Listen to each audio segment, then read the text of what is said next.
Hello friends, അങ്ങനെ ഞങ്ങൾ മങ്ങാടൻ എയർപോർട്ടിലേക്ക് ആക്കാൻ വേണ്ടിയിട്ട് ഉച്ച കഴിഞ്ഞപ്പോൾ തന്നെ വീട്ടിൽ നിന്ന് ഇറങ്ങി. ഫുഡൊക്കെ കഴിച്ചിട്ടാണ് ഇറങ്ങി. അതുകൊണ്ട് തന്നെ യാത്രയിൽ ഞങ്ങൾക്ക് ചെറുതായിട്ടൊരു ഉറക്കം വന്നു. അഫ്നൂസും ഞാനും ചെറുതായിട്ടൊന്ന് ഉറങ്ങി. പിന്നെ ഇടയ്ക്ക് വെച്ചിട്ട് ഒരു കടയിൽ നിർത്തി ഐസൊക്കെ വാങ്ങി. കുട്ടീസ് വേണമെന്ന് പറഞ്ഞുകൊണ്ടാണ് വാങ്ങിയത്. അപ്പോൾ ഈ ചൂടത്ത് നല്ലൊരു കൂളിംഗ് ആവുമല്ലോ. അപ്പോൾ അഫ്നൂസ് ആ ടൈമിൽ നല്ല ഉറക്കമാണ്, ഇതൊന്നും കണ്ടില്ലായിരുന്നു. പിന്നെ ഇടയ്ക്ക് വെച്ചിട്ട് ഉറക്കമൊക്കെ എണ്ണിച്ച് വീഡിയോ എടുക്കുന്ന കണ്ടപ്പോഴത്തേക്ക് ആദ്യമായൊക്കെ വിളിച്ച് കാണിച്ചു കൊടുക്കുവാണ്, വീഡിയോ എടുക്കുകയാണ് നോക്കുന്നും പറഞ്ഞ്. പിന്നെ എയർപോർട്ട് എത്തുന്നതിന് മുമ്പ് വിചാരിച്ചു ഒരു ചായയൊക്കെ കുടിച്ചിട്ട് അകത്തേക്ക് പോവാമെന്ന്. അങ്ങനെ കടയിൽ നിർത്തി ചായയും പരിപ്പുവടയൊക്കെ കഴിച്ചു. അവരും അതുപോലെ തന്നെ ചായയൊക്കെ കുടിച്ചു. എല്ലാം കഴിച്ചതിനൊക്കെ ശേഷം കടയിൽ നിന്ന് ഞങ്ങൾ പുറത്തിറങ്ങി എയർപോർട്ടിനകത്തേക്ക് പോകാൻ വേണ്ടിയിട്ട് നിൽക്കുവാണ്. അപ്പോൾ കുട്ടീസിന് വീണ്ടും വെള്ളവും മുട്ടായിയൊക്കെ വേണമെന്നും പറഞ്ഞ് അതെല്ലാം ഒന്ന് വാങ്ങിയൊക്കെ കൊടുത്തു. അതിനുശേഷം ഞങ്ങൾ എയർപോർട്ടിനകത്തേക്ക് കയറി.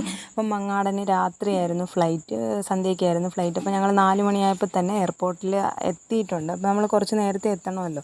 അങ്ങനെ അതിനുശേഷം വണ്ടിയിൽ നിന്നൊക്കെ ഇറങ്ങി. ഇപ്പോൾ കുട്ടീസ് പെട്ടി വയ്ക്കാൻ വേണ്ടിയിട്ട് ട്രോളിയൊക്കെ എടുത്തുകൊണ്ട് വന്നു. അങ്ങനെ അതെല്ലാം വെച്ചതിന് ശേഷം മങ്ങാടനകത്തേക്ക് കയറാൻ വേണ്ടിയിട്ട് പോവുകയാണ്. അപ്പം കുട്ടീസിൻ്റെ അടുത്തൊക്കെ ഉമ്മയൊക്കെ കൊടുത്തു, യാത്രയൊക്കെ പറഞ്ഞ് നല്ല വിഷമമുണ്ട്. അപ്പം നമ്മൾ ആ പ്രവാസത്തിലേക്ക് പോകുമ്പോഴത്തേക്ക് നല്ല ഫീലിങ്സും കാര്യങ്ങളുമാണ്. തിരിച്ചു വരുമ്പോൾ നല്ല അതിനിരട്ടി സന്തോഷമായിരിക്കും. അങ്ങനെ ഞങ്ങൾ ടാറ്റാ ബൈ ബൈ ഒക്കെ പറഞ്ഞ് അകത്തേക്കൊക്കെ കയറ്റി വിട്ടിട്ടുണ്ട്. അങ്ങനെ തിരിച്ചിറങ്ങിയപ്പോൾ അവർ പെട്ടി റാപ്പ് ചെയ്യുന്നുണ്ട്. എന്ത് സിമ്പിളായിട്ടാണ് അവർ ചെയ്യുന്നത്. നമ്മളെ വീട്ടിലൊക്കെ ആണെങ്കിൽ എത്രയോ ടൈം എടുത്തിട്ടാണ് നമ്മളൊരു പെട്ടിയൊക്കെ സെറ്റ് ചെയ്തെടുക്കുന്നത്.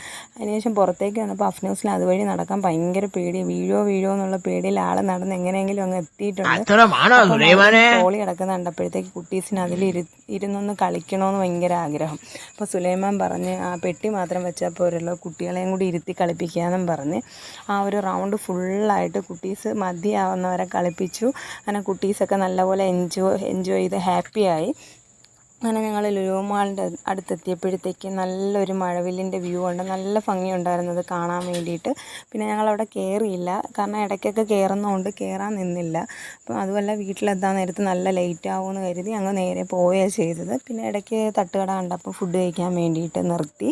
അപ്പം പുട്ടും പൊറോട്ടയും അതുപോലെ തന്നെ ദോശയും ചിക്കൻ ഫ്രൈയും കാര്യങ്ങളൊക്കെ വാങ്ങി. അപ്പോൾ ഓരോരുത്തർക്കും ഓരോന്നും മതിയെന്ന് പറഞ്ഞ് സുലൈമാനും കുട്ടീസിനൊക്കെ പൊറോട്ടയാണ് വാങ്ങിയത്, ഷർമി ദോശ, പിന്നെ ഞാൻ പുട്ടാണ് വാങ്ങിയത്. അങ്ങനെ അതെല്ലാം കഴിക്കാൻ വേണ്ടിയിട്ട് ഇരുന്നപ്പോഴത്തേക്ക് അഫ്നൂസിന് ഇടയ്ക്ക് വെച്ചിട്ട് ചായ വേണമെന്ന് പറഞ്ഞ് അങ്ങനെ ഒരു ചായയൊക്കെ വാങ്ങിക്കൊടുത്ത് അഫ്നൂസ് അതെല്ലാം കുടിച്ചുകൊണ്ടിരിക്കുകയാണ്. പിന്നെ ഇടയ്ക്ക് വെച്ചിട്ട് ഒരു ഓംപ്ലേറ്റൊക്കെ വാങ്ങി. തട്ടുകടയിൽ കയറി ഓംപ്ലേറ്റ് കഴിച്ചില്ലെങ്കിൽ എന്തൊരിതാണ്. അങ്ങനെ ഒരു ഓംപ്ലേറ്റൊക്കെ വാങ്ങി കഴിച്ചു. പിന്നെ അപ്പോൾ ഈ ഒരു എയർപോർട്ട് വീഡിയോ ഇത്രയൊക്കെ ഉള്ളൂ. ഇഷ്ടപ്പെട്ട് കഴിഞ്ഞാൽ ചാനൽ സബ്സ്ക്രൈബ് ചെയ്യാൻ മറക്കരുത്. ബാക്കി വിശേഷങ്ങളുമായിട്ട് ഉടനെ വരുന്നതായിരിക്കും. അതുവരേക്കും ബായ്.